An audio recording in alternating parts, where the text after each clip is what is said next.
Lala Zainab and the Zawiya of Al-Hamil. This is a story you have never heard of.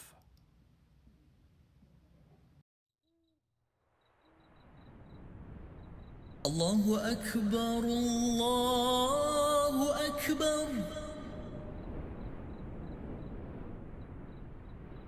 Allahu Akbar, Allahu Akbar. Between the 11th and 19th centuries, Sufi lodges known as Zawiyas were a central pillar of the religious, spiritual, social and political life throughout North Africa.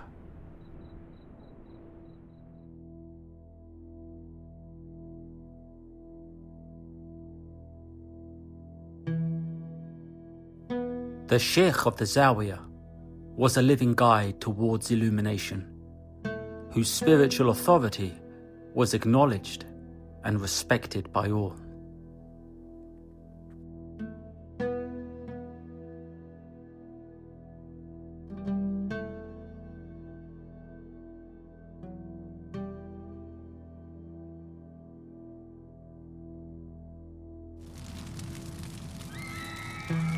When the French invaded the land known today as Algeria in 1830, the Zawiyas played a crucial role in mobilizing the native resistance and were swiftly targeted.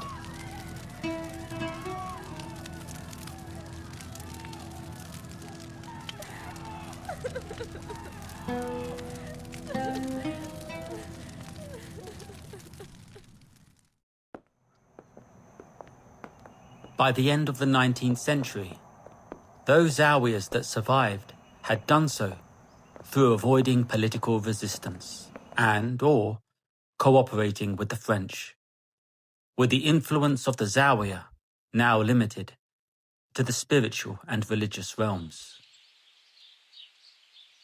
But on the edge of the colonial borders, in the oasis town of Al-Hamil, a Zawiya of the Rahmaniya Sufi order had retained many of its traditional functions.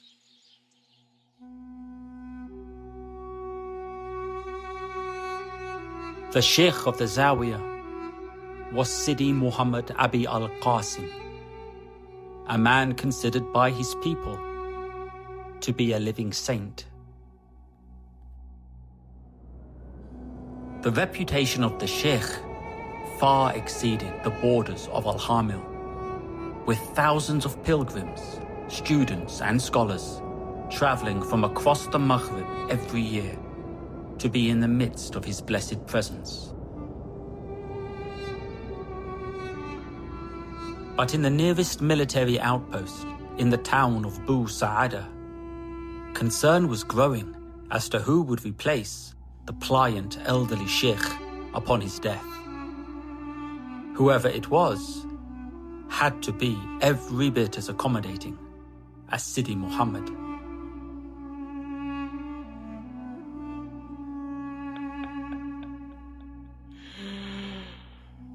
J'ai l'homme qu'il faut.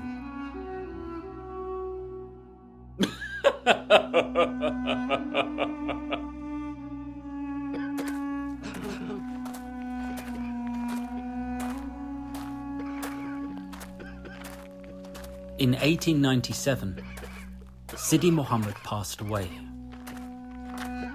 And with no more than a day having passed since the Sheikh's death, his French-appointed successor, his nephew, Muhammad bin al-Hajj Muhammad, turned up at the Zawiya and announced that he was to be the successor to Sidi Muhammad. أعوذ بالله من الشيطان الرجيم بسم الله الرحمن الرحيم يا أهل الحامل يا أهل الصلاة والذكر السلام عليكم ورحمة الله وبركاته. قد عاد قلب هذه الزاوية إلى ربه، وفي هذه الساعة العصيبة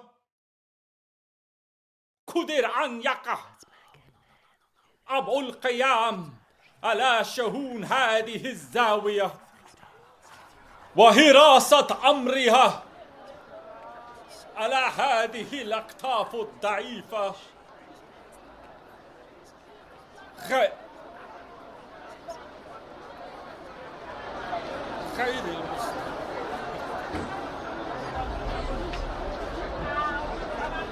But the people of Al-Hamil didn't want him as the new sheikh of their Zawiyah. They wanted the one who resembled Sidi Muhammad in his spiritual charisma and awe.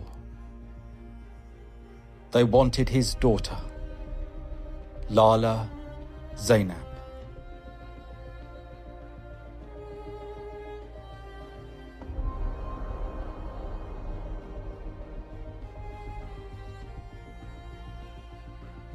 ما هذا الذي يراه؟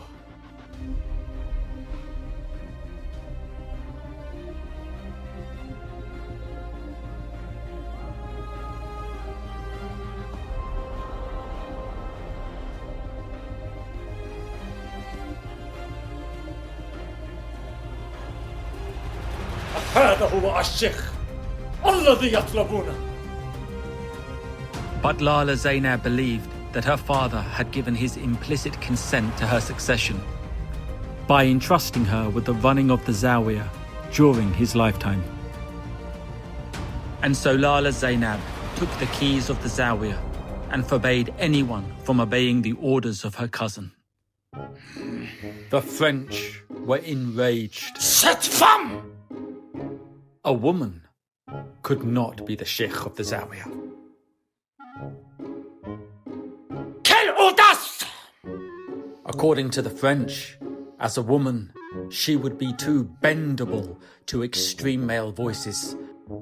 Quelle insolence! Cela n'arrivera pas, mon commandant. Nope. They were not having it. So, with little concern for the misogyny of the French, Lala Zainab enacted her own divide and conquer strategy by employing a lawyer to represent her in Algiers, who escalated her grievance as to how she was treated by the officers in Bou Saada until her complaint reached the Governor-General. Oh, and when it did, he was fuming. Des imbéciles! Des imbéciles incompétents! For the complaint came at a time in which great efforts were being made to strengthen and build relationships with the heads of the Sufi brotherhoods, to appear more respectful and accommodating towards the religion of Islam. And so the Governor-General ordered the officers in Bou Saada to stay out of the succession dispute. And for the next 7 years, Lala Zainab would be the sheikh of the Zawiyah of Al-Hamil. And according to the French, ran it every bit as impeccably as her saintly, noble father before her, until her death in 1904.